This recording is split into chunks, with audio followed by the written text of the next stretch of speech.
I don't see any glaring marks. So you made it through the press conference okay. I hope so. We'll see after. We'll see the reviews. What's the first thing that has to happen? I know you got to roll up your sleeves and get to work, but what's first? We got to finish the coaching staff first.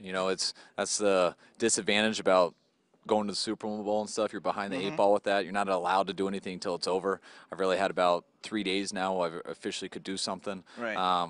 Nothing's set in stone. We got a lot of guys who we're trying to get committed now. We got to get them in here, get our contract signed, and got to go through a few interviews. But hope to take care of that and get that done within the next week. Boy, you don't have too much time. I mean, boy, 2 quarterbacks, 4 running backs, 6 wideouts, and everything else to fill them down the line. You got to evaluate and look at them. You ready for some sleepless nights? Because you got some.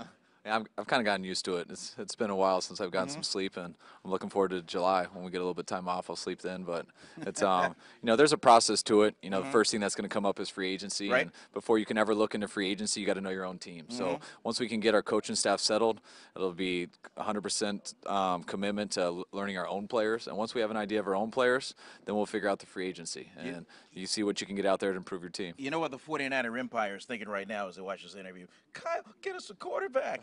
Give us a quarterback. What do you say to those fans out there that I guess each and every one of them are general managers? Well, I mean, that's the truth, and it's it always is the most important position. There's probably, maybe, I don't know, 5 to 7 teams in the NFL that aren't Right. saying that. So, it's a big deal, and it's something you want to look into as hard as anything. It's you got to see what the options are out there, what you have on your team, what are the best chances in free agency. You got to look into trade options, and you got to look into the draft. And whatever the best option is, we're going to figure that out as a coaching staff and a personnel department, and that's something we'll commit to trying to get done. Yeah, and unfortunately for you, Matt Ryan is not walking through that door. Yeah, To help I don't think it's going to happen. Hey, on the subject of that, when the Falcons played the 49ers earlier, what did you think of this team walking Well, off? I knew they, I knew they were hurting. They had a lot of guys on IR. I knew they were down in some personnel situations. I knew they were in a tough situation. I knew they had been through a long year.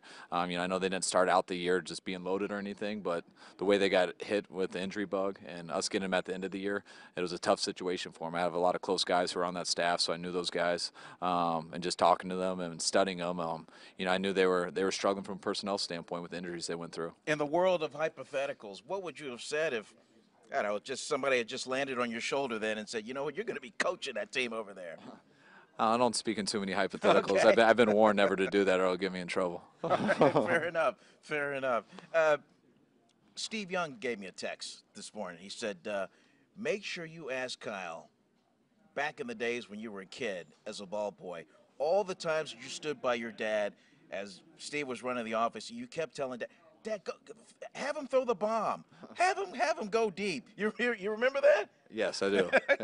It's what my son does to me now. It's what my wife. I mean, they tell me to open up with Hail Marys as the first play of the game. So, you like to be aggressive. And the more you're in this business, you get scarred a little bit, and you realize when it's smart to be aggressive, when it's smart not to be. But something that I've learned is you always try to attack the defense. You got to see what they're playing and where the weaknesses are, and if you can find out the weaknesses, it gives your players a better chance to be successful. And that's really a philosophy that we've always had from a schematic standpoint. And I've learned over the years that we want to go deep, but you can't do it every single play. Okay, last one going out before we get out of here. Is this whole thing kind of surreal for you? I mean, think you're the head coach of the 49ers. Yeah, it's different. It's pretty cool. It's definitely a dream come true. Just a few days ago playing in the Super Bowl and now being out here on the other side of the country, being the head coach of the 49ers. I remember still how sad I was when I left here. It was always hard to move when you were a kid. And Right. I left here at the end of my freshman year in high school, and I was really happy where I lived in Saratoga. I was happy being on the football team out there, and it was hard to leave. And never thought I was going to come back as myself being the head coach, and I always kind of dreamed of it. But for it actually to happen, it's a pretty special time for me and my family. All right, well, good luck moving forward, Kyle. I appreciate it.